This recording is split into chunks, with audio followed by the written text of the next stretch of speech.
प्यारे बच्चों, स्वागत है आपके अपने YouTube channel career with Sunil में, जिसमें हम आपके लिए क्षेत्रफल करा रहे थे। क्षेत्रफल पर हमने त्रिभुज, आयत, वर्ग ये आकृति करा दी थी। आज हम चतुर्भुज पढ़ेंगे। तो देखिए, चतुर्भुज के लिए चतुर्भुज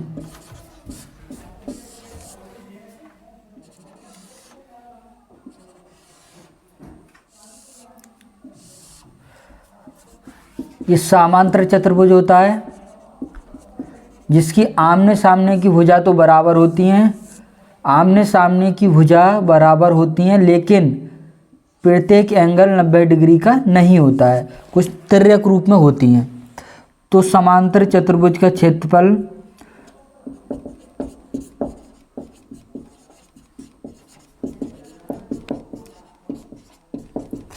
आधार गुणा ऊंचाई, आधार गुणा ऊंचाई। अगर ये आधार है तो इसकी ये क्या कहलाएगी? ऊंचाई कहलाएगी।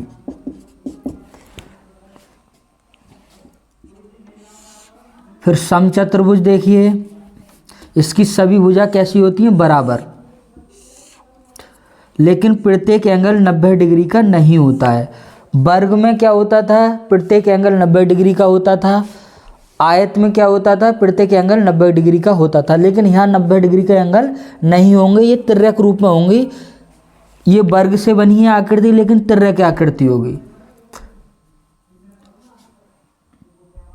तो इसके लिए हम बोलेंगे समचतुर्भुज। समचतुर्भुज का क्षेत्रफल आधार गुणा ऊंचाई,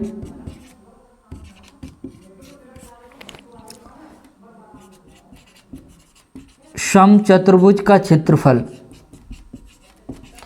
1/2 पहला विकर्ण गुणा दूसरा विकर्ण। जैसे वर्ग का होता था 1/2 विकर्ण का स्क्वायर, यहाँ पर समचतुर्भुज का कैसा होता है? 1/2 पहला विकर्ण गुणा दूसरा विकर्ण। एक चतुर्भुज और होता है हमारा समलंब चतुर्भुज। इस तरीका से आकृति बनती है समलंब चतुर्भुज की। समलंब चतुर्भुज का क्षेत्रफल 1/2 समांतर भुजाओं का योग गुणा ऊंचाई।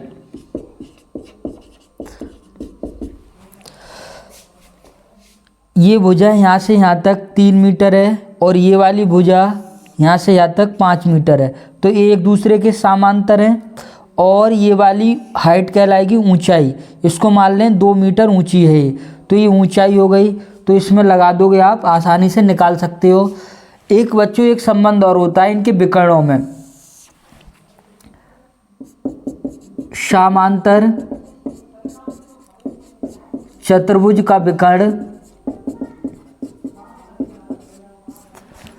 चतुर्भुज को 2 बराबर भागों में विभक्त करता है। अगर ये 40 है तो ये भी 40 होगा, ठीक है। समांतर चतुर्भुज को 2 भागों में विभक्त करता है। आगे देखिए, आगे इनके विकर्णों में क्या संबंध होता है? समचतुर्भुज के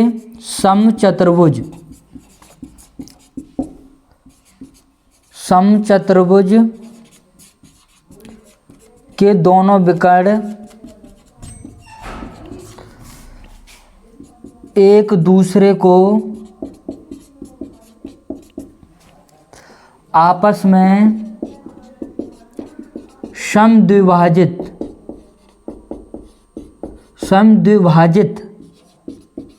करते हैं। समद्विभाजित का मतलब, अगर ये आपस में मिल रहे हैं यहाँ पर, तो ये आपस में 90 डिग्री का एंगल बनाते हैं। तो ये संबंध होता है। अब हम सवाल करते हैं इन पर। देखिए सवाल, एक समांतर चतुर्भुज की लंबाई 60 सेंटीमीटर और चौड़ाई 40 सेंटीमीटर और एक विकर्ण की लंबाई 80 सेंटीमीटर हो तो इसका क्षेत्रफल है। तो देखिए समांतर चतुर्भुज है, इस तरीक़ा से आकृति बनेगी समांतर चतुर्भुज की। तो इसकी लंबाई 60 सेंटीमीटर, चौड़ाई 40 सेंटीमीटर और विकर्ण की लंबाई 80 सेंटीमीटर दे रखी है। लेकिन यहाँ आधार और ऊंचाई नहीं दे रखी है। आधार और ऊंचाई दे रखी होती तो डायरेक्ट हम समांतर चतुर्भुज का क्षेत्रफल बराबर आधार गुणा ऊंचाई ये फार्मूला लगा देते। लेकिन यहाँ पर ऐसा कुछ नहीं है। तो यहाँ पर आप देखोगे, आपने विषमबाहु त्रिभुज पढ़ा होगा, तो विषमबाहु त्रिभुज बनने आई है। लेकिन जो विकर्ण है वो दो बराबर भागों में विभक्त करता है।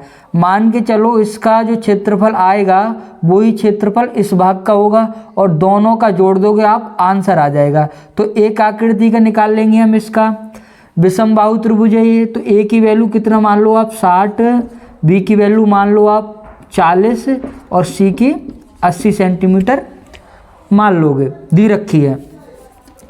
अब ये विषमबाहु त्रिभुज है तो विषमबाहु त्रिभुज में हम अर्धपरिमाप निकालते थे, तीनों भुजाओं को जोड़कर 2 से भाग कर देते थे। तो 60, 40, 100, 180, 180 बटा 2, तो एस की वैल्यू कितनी आ गई निकल के 90। तो आप क्षेत्रफल निकाल लो। विषमबाहु त्रिभुज के क्षेत्रफल का फार्मूला था s, s minus a, s minus b, s minus c. S 90 है, 90 में से आप 60 घटाओगे 30 बचेगा, 90 में से आप 40 घटाओगे 50 बचेगा, 90 में से आप 80 घटाओगे तो 10 बचेगा। इसका वर्गमूल निकाल लो। 90 की 10 से गुणा कर दो 9 से, और 5 × 15, 1500। 1500 को आप 15 गुणा 100 लिख सकते हो। इसका 900 का वर्गमूल 30 होगा, 100 का वर्गमूल 10, √15 ऐसे ही रहने दो, 15 का कोई वर्गमूल नहीं होता है। तो 300 √15 इसका आंसर ये आएगा। लेकिन एक भाग का आया है 300 √15, इसका भी इतना होगा 300 √15। तो पूरी आकृति कौन सी आकृति है हमारी? समांतर चतुर्भुज। इसका क्षेत्रफल कितना होगा? तो 300 √15 प्लस 300 √15, तो 600 √15 ये आंसर हो जाएगा हमारा। ठीक है ना? तो इसको नोट डाउन कर लो। अगला सवाल देखिए, एक समचतुर्भुज। बेटा यहाँ पर आकृति पहचानना बहुत ही ज़्यादा मायने रखता है, तभी आप कर पाओगे। कौन सा चतुर्भुज दे रखा है? तो ये समचतुर्भुज है। तो समचतुर्भुज जिसकी सभी भुजाएं बराबर हों, ये समचतुर्भुज कहलाता है। का एक विकर्ण दूसरे विकर्ण का 80% है।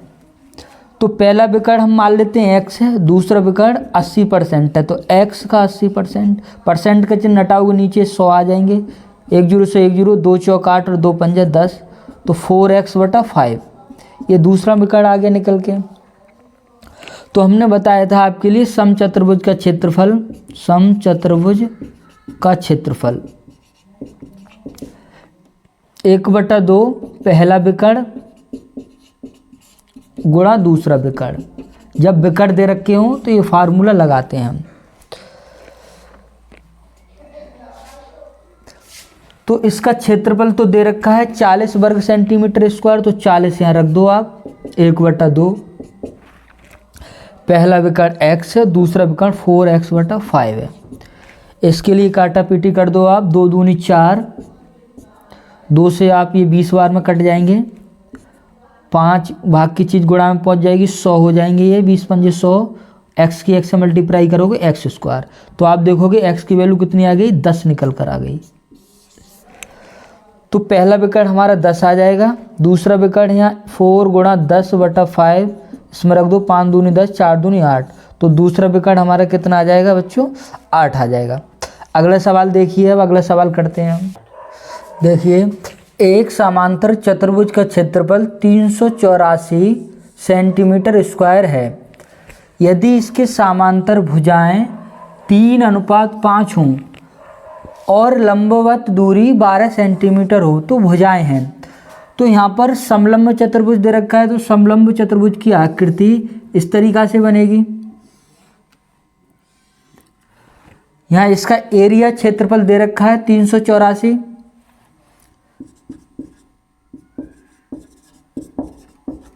समलंब चतुर्भुज का क्षेत्रफल बराबर 1/2 समांतर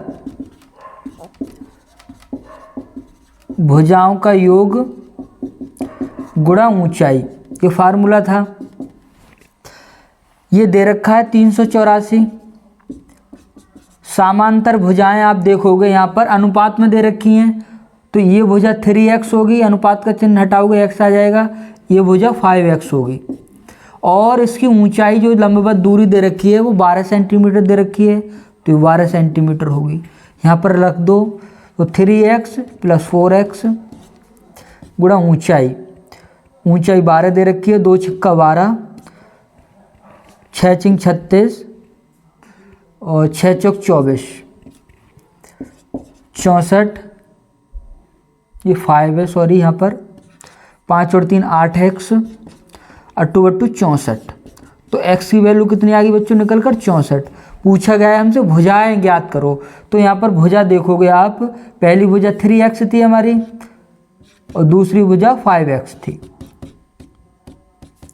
3 गुणा x की वैल्यू 8 आई है निकल कर, 8 3 24, 8 पंजे 40, तो ये भुजा आ गई निकल कर हमारा आंसर। अगला सवाल देखिए, एक समचतुर्भुज का परिमाप 50 सेंटीमीटर और ऊंचाई 10 सेंटीमीटर है, इसका क्षेत्रफल क्या होगा? तो ये समचतुर्भुज है जिसकी सभी भुजा बराबर हों, वो समचतुर्भुज कहलाता है। परिमाप दे रखा है 50 सेंटीमीटर। परिमाप का फार्मूला क्या था? 4 गुणा भुजा, क्योंकि यहाँ सभी भुजाएं कैसी हैं? बराबर हैं। 4 गुणा भुजा, ये वर्ग का ही रूप है, लेकिन यहाँ प्रत्येक एंगल 90 डिग्री का नहीं होता है, यहाँ पर भुजाएं बराबर होती हैं। 50, तो आप देखोगे भुजा कितनी आएगी निकल कर 50/4 25/2, तो भुजा इतनी आ जाएगी निकल कर। अच्छा बच्चों एक बात बताओ, 25/2 ये होगी, सभी भुजा 25/2 25/2 होंगी, तो इसका आधार तो यही होगा। आधार ऊंचाई दे रखी है हमारे लिए 10 सेंटीमीटर, तो चतुर्भुज समचतुर्भुज का क्षेत्रफल जब आधार और ऊंचाई दे रखी हो तो आधार गुणा ऊंचाई, ये फार्मूला होता है। आधार 25/2 दे रखा है और ऊंचाई 10, 2 पंजा 10, 25 पंजे 125 सेंटीमीटर स्क्वायर, तो ये आंसर आ जाएगा। तो आज हमने वर्ग पर आधारित सवाल कर लिए हैं, आगे की आकृति हम कल पढ़ाएंगे। तो धन्यवाद, आज इतनी क्लास होगी, पढ़ाई करते रहिए, मेहनत करते रहिए, धन्यवाद।